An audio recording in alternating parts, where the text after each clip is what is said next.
like to ask Sir Patrick Vallance, our chief. I'd like to thank him for everything he's doing, but I'd like to thank Sir Patrick Vallance, our chief scientific advisor, to set out the latest facts and the state of play as he sees it.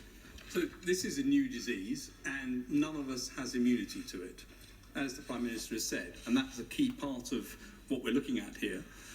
It is entering a new phase. The WHO has called this a global pandemic, and we're entering a delay phase. It's important to recognise that the contain phase of case identification and isolation has had an effect to delay things up until now, and currently we're on a trajectory that looks as though it's about 4 weeks or so behind Italy and some other countries in Europe.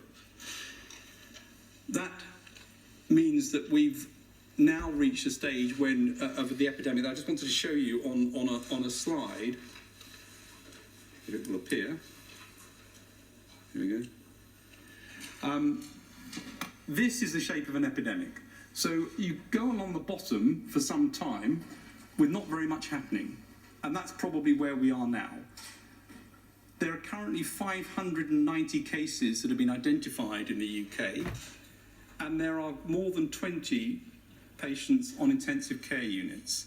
If you calculate what that really means in terms of the total number, it's much more likely that we've got somewhere between 5,000 and 10,000 people infected at the moment.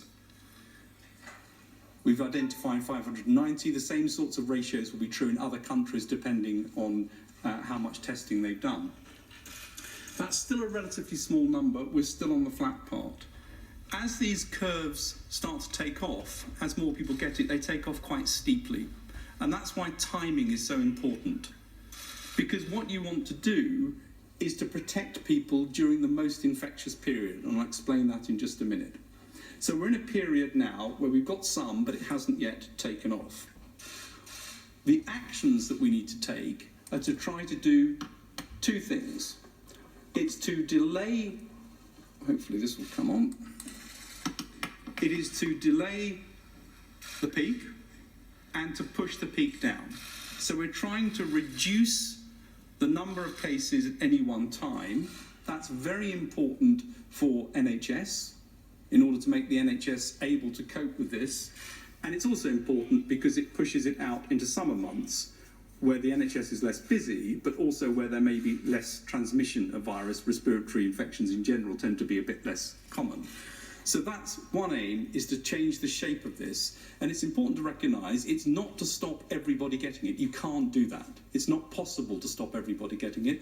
And it's also actually not desirable because you want some immunity in the population. We need to have immunity to protect ourselves from this in the future.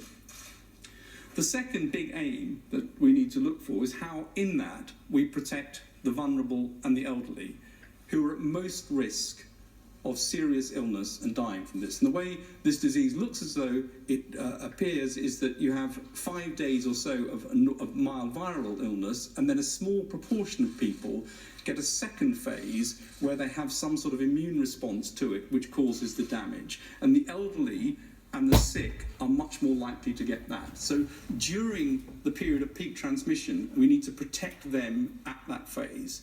And if you look at the curves, it becomes obvious that if you do that at the moment, you're not protecting anybody really, because the number of cases are too small.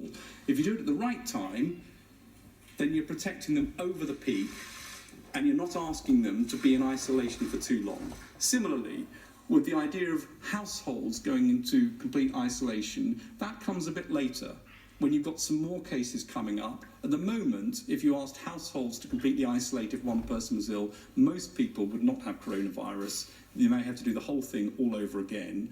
And what happens then is the effect of that wanes, because people get fed up with doing this and you end up with not being able to do it time and time again.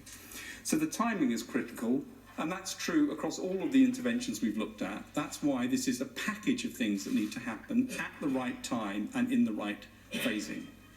In terms of mass gatherings and schools, it's true that there's some effect in closing schools, but that effect is minimal, and actually you'd have to do it for 13 to 16 weeks or longer. And you don't need to be a very advanced mathematician to work out that the chances of keeping children not speaking to each other or playing with each other over 13 to 16 weeks is 0. And therefore you have to be very careful to make sure you take the right measures that will stop this, rather than things which might end up with children, for example, going to stay with grandparents at a time when they might be most vulnerable. So the idea is to do things at the right time, not to end up with measures stopping during the peak and exposing more people to illness. And I'll hand over to the Chief Medical Officer to explain in more detail